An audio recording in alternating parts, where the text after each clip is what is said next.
este día, en esta oportunidad. El tema es: permanezca firme contra el león rugiente. Demos lectura a la palabra de Dios en la segunda carta de Timoteo, capítulo 4, versículos 17 y 18. Y así reza la palabra de Dios: pero el Señor estuvo a mi lado y me dio fuerzas para que por mí fuese cumplida la predicación y que todos los gentiles oyesen. Así fui librado de la boca del león. Y el Señor me librará de toda obra mala y me preservará para su reino celestial. A Él sea gloria por los siglos de los siglos. Amén. Las palabras antes leídas fueron escritas por San Pablo, dirigidas a su hijo en la fe, Timoteo. Y él está hablando de una figura en cuanto a su condición y a su estado, a causa de pronunciar el evangelio. Oposición tuvo que enfrentar, y a esta oposición le puso un calificativo. Le puso el calificativo de la boca de león, o siendo más específico, de león. Los eruditos tienen dos posibles interpretaciones para esta frase. Algunos opinan que se refería específicamente a Nerón, el emperador, porque este verdaderamente fue como un león contra los cristianos. Este tuvo la capacidad de inventarse situaciones que acusaran, que se acumularan en contra de los cristianos. Se dice que un incendio que hubo en Roma no lo provocaron los cristianos, lo provocó el mismo Nerón. Y él se volvió como un león feroz contra los cristianos. Entonces posiblemente tenga que ver con esta realidad. El segundo significado posible es que el apóstol Pablo hubiera sido condenado a morir sirviendo de alimento a los leones, porque esa era también una manera de torturar o de terminar con los cristianos. Tener allí un hato de estos animales hambrientos, sedientos, y les daban libertad y sacaban a los cristianos, y los leones caían sobre ellos. Ahora, en las Sagradas Escrituras hay varias criaturas en la tierra que se usan para dibujar la imagen de Satanás. La más antigua y la que nosotros señalamos es la de la serpiente, o de una serpiente en el Edén. Y esta imagen de Satanás se ha usado durante 6,000 años de historia. Y a lo largo del Nuevo Testamento, hasta donde el apóstol Juan vio a Satanás como un dragón, o como indica el original, una gran serpiente. El león también se ha usado para comparar la fiereza de los ataques de Satanás. Y el enfoque precisamente del mensaje está en eso. Que usted y yo entendamos que estamos ante un ser espiritual feroz. Que Él no está satisfecho con que usted esté en el templo a esta hora y que esté despierto también. Él no tiene satisfacción con que usted determinó llegar y dice: este es el día del Señor y yo voy a ir a adorar a Dios. Tengo razones suficientes para llegar y darle gracias a Dios, por eso estamos acá. Entonces, pero esto le provoca a él un espíritu, una actitud antagónica, contraria, y buscará de alguna manera inquietarnos de tal forma que perdamos la alegría, el gozo de estar en la casa de Dios. Que algo inusual o algo inesperado venga, aparezca aquí, y que en vez de salir adorando y alabando y exaltando al Señor, salgamos un poco empurrados de este lugar, disgustados por algo. Así que usted y yo debemos de tener ese tacto. Debemos de saber que Satanás es feroz, no está satisfecho con que usted confiese que es salvo. Vamos a hacer esa confesión: yo soy salvo. Una vez más, yo soy salvo por la gracia de Jesús. Esa confesión no va con él. Eso lo pone furioso. Pero ¿qué nos importa a nosotros que él se ponga furioso? Usted y yo tenemos que estar complacidos de que él se sienta emocionado y decir: allá están mis hijos, dándome honor, dándome alabanza y dándome adoración. El mensaje de hoy, y tomando un poco las aplicaciones del escritor, lo vamos a desarrollar en un paralelismo de un safari africano con los principios bíblicos en cuanto al trato con Satanás. La mayoría o todos sabemos que un safari es un lugar donde se va a una excursión y la mayoría dice que va a esos espacios de cacería, ¿verdad? Y la figura que está tomando en este caso es la de león, principalmente.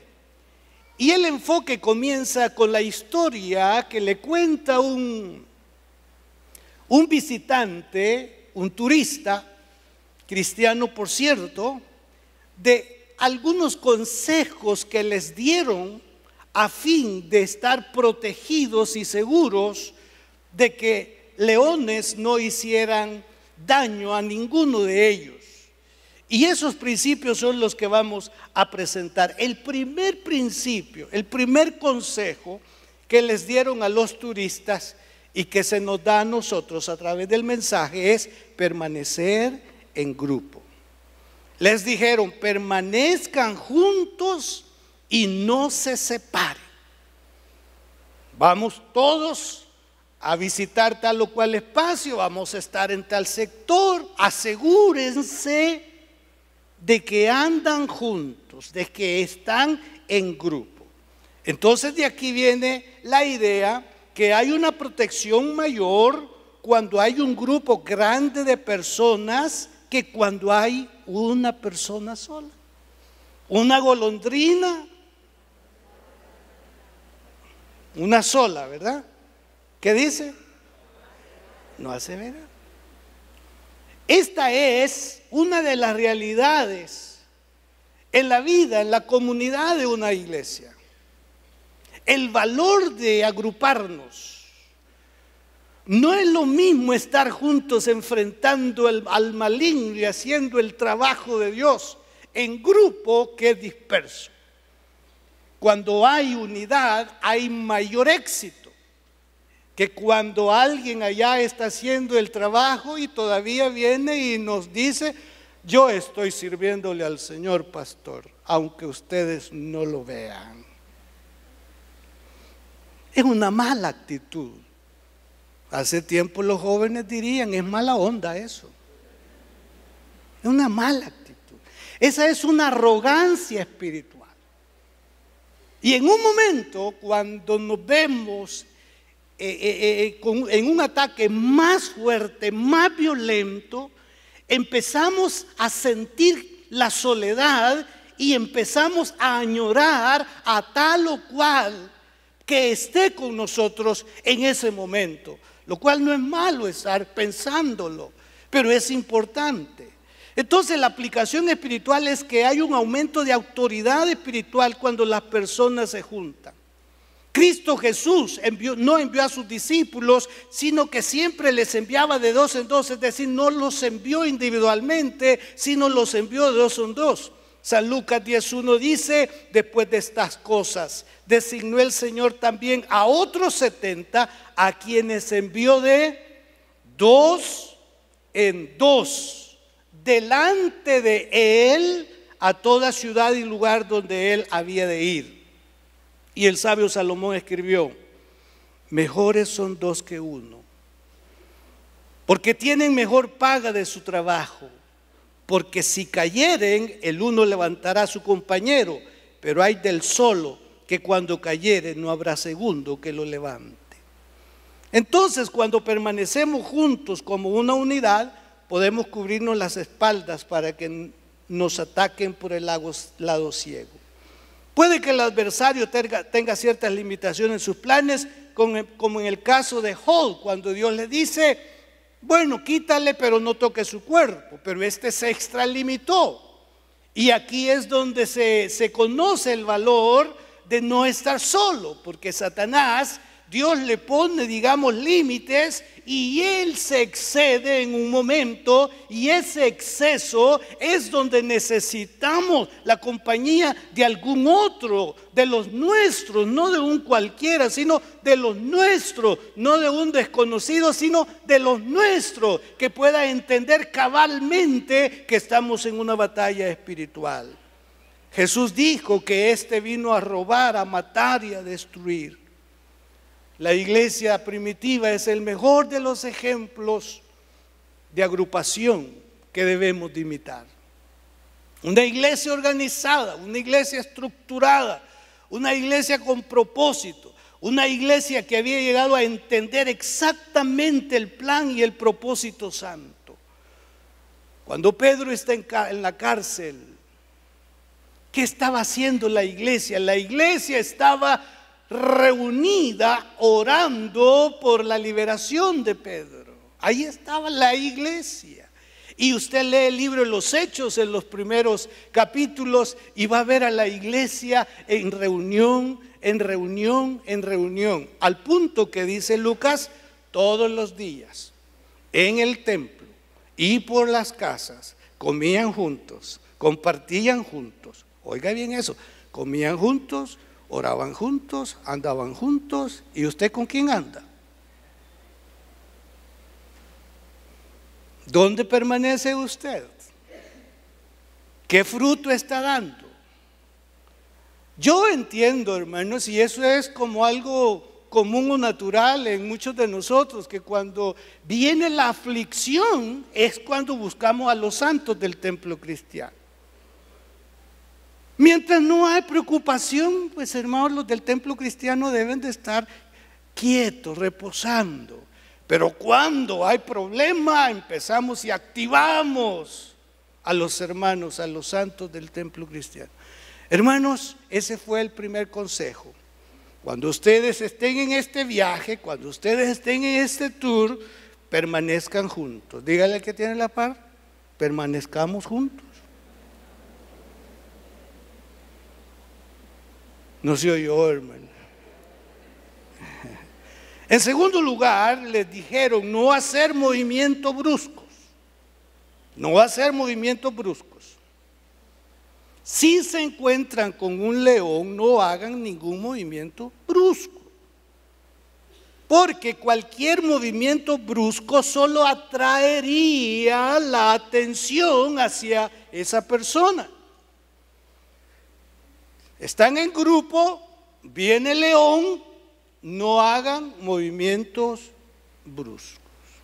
La aplicación espiritual es que cada creyente debe de evitar el tomar grandes decisiones de manera brusca, ya que cualquier movimiento brusco podría ser un movimiento equivocado. A veces nos pasamos de muy activos, a veces nos pasamos de mucha iniciativa, a veces tomamos decisiones que decimos el que no arriesga no gana. Y está bien todos esos elementos que podamos utilizar, pero no olvidemos que todo aquel movimiento que celebremos, que no entendamos que tiene la subordinación y la unción de Dios sobre ello, que tengamos éxito. No podemos esperarlo, porque no es con fuerza ni con ejército, sino con el Santo Espíritu, así dice las Sagradas Escrituras. Un ejemplo está en el caso de Pedro. Pedro ve cómo es que están ahí acorralando a Jesús. Y él no lo puede tolerar. Él no pensó en lo que podría sobrevenirle, no solo a él, sino al resto, por ese movimiento brusco que hizo. Sacó la espada y le cortó la oreja a Malco. ¿Qué se podía esperar? Era precisamente que lo apresaran. Para evitar desde luego esa situación, Jesús sanó al hombre, quitando toda evidencia de la falta de Pedro. Si Cristo no hubiera sanado la oreja, Pedro podría haber sido acusado de agresión y arrestado por su ataque. Impulsivo. Pero él estaba defendiendo a su Señor, ¿verdad? Y que el Señor tenía que agradecer que era por él. Pero el consejo aquí es a que nosotros todos tengamos sabiduría y le digamos al Señor: Señor, ayúdame porque esto no lo estoy entendiendo. Porque si lo quisiera entender según mi naturaleza, esto no debe de pasar y esto no debo de permitirlo. Pero yo quiero estar en tu sentir, en tu espíritu, para no provocar algo que en vez de que tu nombre sea glorificado y que yo sea bendecido, termine arrestado. El escritor Perry Stone dice: he visto a personas casarse sin buscar un buen consejo. He visto cómo otros deciden con amigos que están poniendo semillas destructivas en sus espíritus. He visto a ministros salir rápidamente de una iglesia para tomar un pastorado en otro lugar donde no encajan con las personalidades de los miembros. Lo que está diciendo él es tener cuidado de esa acción que tócanos hacer, ya sea porque hay presión laboral, ya no se soporta esa actitud del jefe inmediato, esa mala forma de pedir las cosas, y en un momento nos olvidamos que somos empleados y que vivimos desempleo. Pero en un arranque de enojo y de cólera aventamos los documentos y se los tiramos a quien sea. Y estamos satisfechos de lo que hemos hecho. Y hasta llegan algunos: ¿qué carácter tuvo? ¿Qué valentía? Es que soy cristiano. Pero al final le quitaron el trabajo. Perry Stone, en un capítulo anterior, expresó que arranques de ira en las congregaciones, causando con estas divisiones, se podrían haber omitido con un espíritu perdonador. Porque el que hizo tal o cual cosa se dio por ofendido, no le pareció lo que estaba sucediendo, según su forma de ver y de pensar las cosas. Entonces lo que optó fue en difamar, en decir aquí y allá, e hizo una herida y dañó. El camino correcto era perdonar. ¿Y qué sucede con una división? Satanás busca distraer a la congregación. Y verdaderamente cuando algo así sucede en la interioridad de una iglesia, se deja de hacer el trabajo correspondiente por estar lidiando con ese problema. Y Satanás ha sido y es especialista en eso. Y el creyente debe de darse cuenta que cada vez que va a mostrar su testimonio o se va a congregar, viene para rendir totalmente su voluntad al Señor, y esa decisión en la congregación se le recuerda en la semana. Y está recordando y diciendo: no, esta es trampa del enemigo. Escuché el domingo que el diablo anda cual león rugiente buscando a quien devorar. Yo no le voy a dar gusto a Satanás. Entonces venimos con la expectativa de adorar, de exaltar, de servir, de glorificar, de rendirnos delante del Señor. Pero somos personas naturales Y a causa de ello es que muchas veces caemos en descuidos espirituales que trascienden a los cielos. Y si mi disgusto, si mi malestar trasciende a los cielos, y lo voy a decir de otra manera, si ofende al cielo, entonces no esperemos prerrogativas que nos favorezcan en nuestro diario o en nuestra semana. Algunos dirán, esta es la semana peor que he pasado.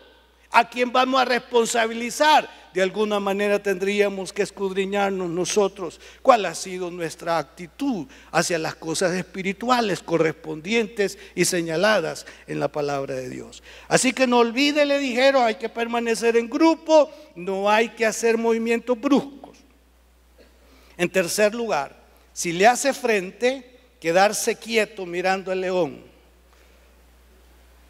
Óigalo, si le hace frente, quedarse quieto mirando al león.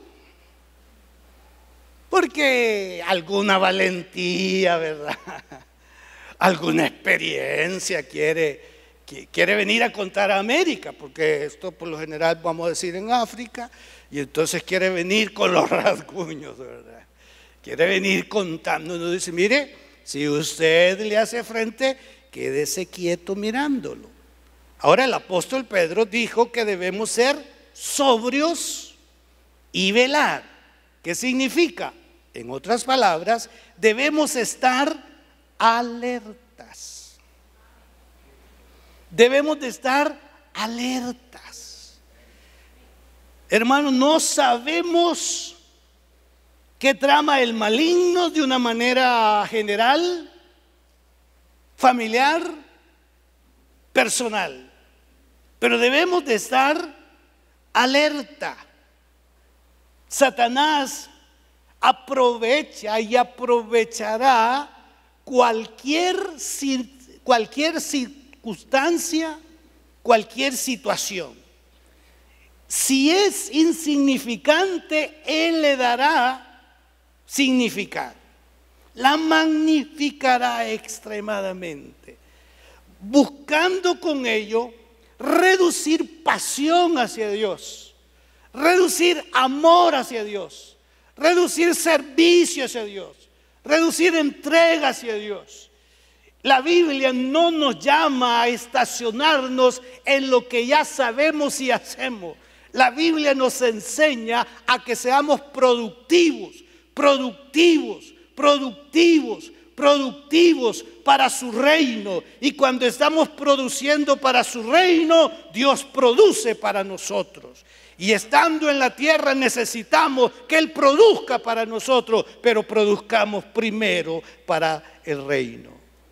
Cuando Pablo reveló que nuestra lucha es contra espíritus malvados en nuestra batalla terrenal, dijo que deberíamos de ponernos la armadura de Dios. Nadie puede salir a hacerle frente al enemigo y nadie puede hacer movimientos si no está armado en este caso. Y por cierto, la Escritura no nos aconseja que después de un culto, después de una batalla, nos despojemos de estos instrumentos que vienen a ser nuestras armas, sino por el contrario deben de ser fortalecidas en vez de ser quitadas y puestas en algún lugar colgando.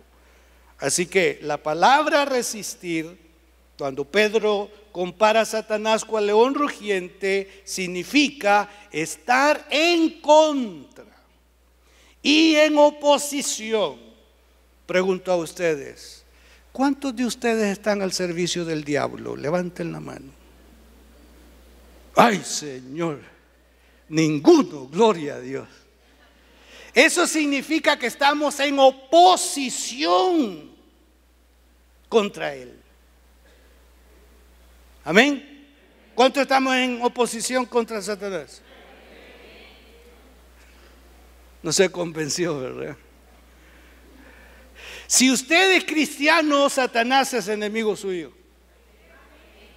Pero si usted no es cristiano, Satanás es su chero. y se sienta con sus cheros a celebrar no sé cuántos años de la empresa tal. Usted y yo somos amigos de Jesús, no somos cheros del diablo. Hay que ponerle resistencia, hay que resistirlo, así dice el texto. Así que no olvide que hay que permanecer en grupo, no hay que hacer movimientos bruscos. Si le hace frente, quédese quieto mirando el león. En cuarto lugar, agitar los brazos y hablar en voz alta, dijo. Hacer ruido. Vea qué extraño eso. Esa fue la instrucción que les dieron. Miren, cuando ustedes estén frente a frente al león, si hay algún movimiento, vengan ustedes y alcen sus brazos y eleven la voz. La razón de esto es que el ruido puede confundir al león, y cuando levanta las manos, usted parece más grande de lo que realmente es.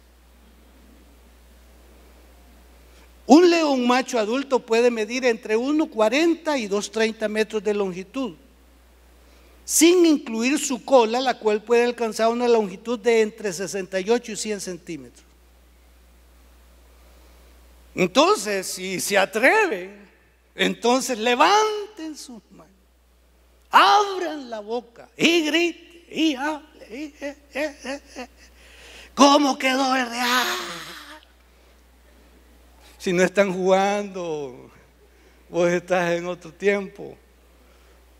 Pero griten, digan, desde luego algo constructivo, ¿verdad? En el caso de nosotros. Y hay muchos ejemplos en la Escritura que revelan la importancia de levantar las manos. Israel ganó una gran batalla contra Amalek cuando Moisés mantuvo sus brazos levantados. ¿Se acuerdan? Ahí estaba con los brazos. Se cansó, se sentó, pero Aarón y ¿quién más? Y Hur levantaron sus manos. Y mientras él las mantuvo en alto, ¿qué hubo? Victoria. Hubo victoria. Cuando Moisés levantó sus manos con la vara de Dios, el mar se abrió. El sumo sacerdote levantó sus manos cuando declaró la bendición sacerdotal. Y Jesús trajo salvación cuando extendió sus brazos en el madero de la cruz. A todos se nos dice: quiero pues que los hombres oren en todo lugar, levantando manos santas, sin ira ni contienda. ¿Qué sucede cuando levantamos nuestras manos? ¿Qué sucede cuando oramos? Nos estamos rindiendo a Dios y permitiéndole que tome control de nuestra situación. Señor, aquí estoy. No entiendo, no puedo, no sé, aquí estoy. Me rindo, confío, espero que tú lo harás. Hace unos días dijimos que en el antiguo Israel, dependiendo del milagro y de la victoria que deseaban obtener, así era el grito. Si lo que querían era nada más $1,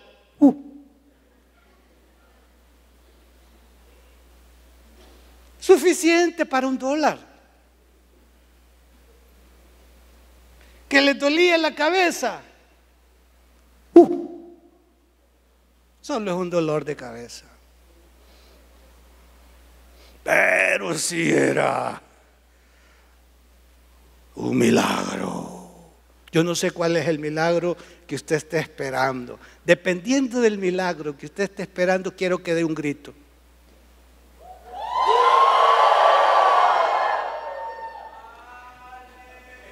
Qué tarde llegó.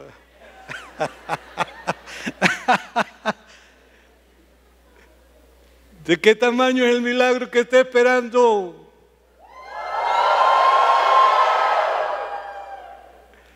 Los gigantes caen. Toda oposición se derriba. Vale la pena levantar las manos y gritar. Denle palmas al Señor. Ay, qué hermoso. Así que no olvide, hay que permanecer en grupo, no hacer movimientos bruscos, quedarse mirando al león, agitar los brazos y hablar en voz alta. En quinto lugar, el enemigo es derrotado con las palabras. Es decir, en este caso, un gran ruido puede confundir al león. O sea, pero si allá es algo así muy contemplativo, pero expresiones fuertes, y no digamos las que nosotros conocemos si se trata del caso espiritual. Escrito está. Amén. Cuando usted y yo le digamos al enemigo de nuestras almas, escrito está, escrito está, escrito está, y hace la declaración de fe, entonces el enemigo es derrotado por esas palabras, no por mis palabras, sino las palabras que nosotros hemos llegado a contemplar como la palabra de Dios que sale de nuestra boca. Y para que haya palabra de Dios suficiente para pronunciar, necesitamos por lo menos dos ejercicios: escuchar la palabra y leer la palabra. Agreguémosle memorizar la palabra. Que esa última parte creo que es la débil en muchos de nosotros. Escuchamos, leemos, pero no memorizamos. Entonces usted sabe el valor de pronunciar la palabra. En ese instante usted la pronuncia y usted la cree, y a la vez la está confesando. Dígame. Gloria a Dios. Entonces un gran ruido puede confundir al león. Los creyentes conocemos el poder de nuestras palabras cuando las usamos en una ferviente y apasionada intercesión. Dice el texto bíblico en San Mateo 18: de cierto os digo que todo lo que atéis en la tierra será atado en el cielo, y todo lo que desatéis en la tierra será desatado en el cielo. Otra vez os digo que si dos de vosotros se pusieren de acuerdo en la tierra acerca de cualquiera cosa que pidieren, les será hecho por mi Padre que está en los cielos. Porque donde están dos o tres congregados en mi nombre, allí estoy yo en medio de ellos. Así que Él está aquí. Él está aquí, hermanos. Aleluya. Entonces no olvide que hay que permanecer en grupo. No hay que hacer movimientos bruscos. Si le hace frente, quédese quieto mirándolo. Agite los brazos y hable en voz alta, y el enemigo es derrotado con las palabras. Por último, y no me ampliaré en esto, es un tema muy amplio, no ceda la intimidación. La intimidación actúa sobre la imaginación. Los espías sufrieron esta realidad. Los vimos a ellos como gigantes y nosotros apenas como langostas. El escritor Stone dice: no siempre es el león el mismo, sino el rugido del león lo que intimida, al igual que los dardos del fuego de Satanás que atacan la mente. No es el león, son los rugidos. Y esos rugidos, espiritualmente hablando, son los que nos han atemorizado a muchos y nos han llevado a la intimidación. Y cuando hay eso, no hay acción, no hay iniciativa. No, estamos, hermanos, que no se puede, que yo no puedo y que no me voy a exponer. y dije que no voy a entrar en muchos detalles al respecto. Pero sí quiero dar lectura a este fragmento de John Bevere, que dice que la intimidación no es una actitud o disposición, es un espíritu. Escuche cómo dice: ya que se trata de un espíritu, no podemos luchar contra ella de manera intelectual o de la voluntad. Con una actitud mental positiva no venceremos a la intimidación. La resistencia espiritual requiere asistencia espiritual. Debe ser dirigida al campo del espíritu. Para romper el poder de la intimidación, debes ir tras la fuerza espiritual que está detrás de ella. No es una simple entonces oposición o sugerencia, sino que es una situación en la que nos va a llevar al punto de no actuar, de no señalar. Se sufre muchas veces cuando se dice: pastor, no me pareció la palabra que usted usó, fue muy ofensiva.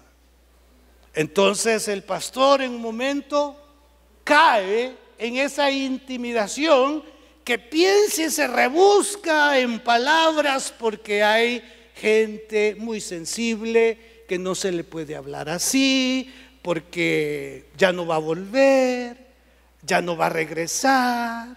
Y usted, hermano, no lo he visto. El último mensaje del pastor, yo estuve la semana pasada platicando con él y ahí me puso en evidencia. Todos estos son elementos y argumentos que el enemigo va a utilizar para que nos privemos de escuchar todo el consejo. Usted y yo necesitamos todo el consejo de Dios, nos guste o no nos guste, nos caiga bien o no nos caiga bien. Señor, le dijeron aquellos, todos se van.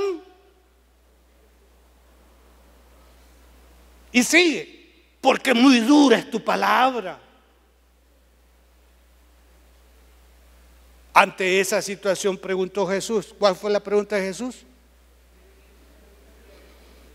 ¿Se quieren ir ustedes también?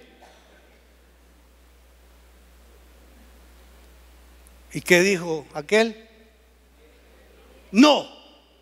¿A quién iremos? Si solo tú tienes palabras de vida eterna. Dinos lo que somos. Dinos lo que debemos de ser. Dinos qué esperas de nosotros. No te adornes en palabras para ello. Ve al clavo, golpéanos, porque en ti hemos encontrado la complacencia para nuestras vidas, mientras vivimos y cuando pasemos a la presencia del Señor. Anda cual león rugiente buscando a quien devorar. Resístanlo, pero no con sus armas, sino con la presencia y fuerza del Espíritu Santo, quien nos da toda la victoria. Bendito sea su nombre. Anda cual león rugiente, pero el león de la tribu de Judá, él es el vencedor y él lo ha vencido, y detrás del león de la tribu de Judá estamos escondidos nosotros. Bendito sea su nombre. Cerramos esta parte con un grito de milagro. Dale palmas al Señor. Aleluya. Te adoramos, Señor.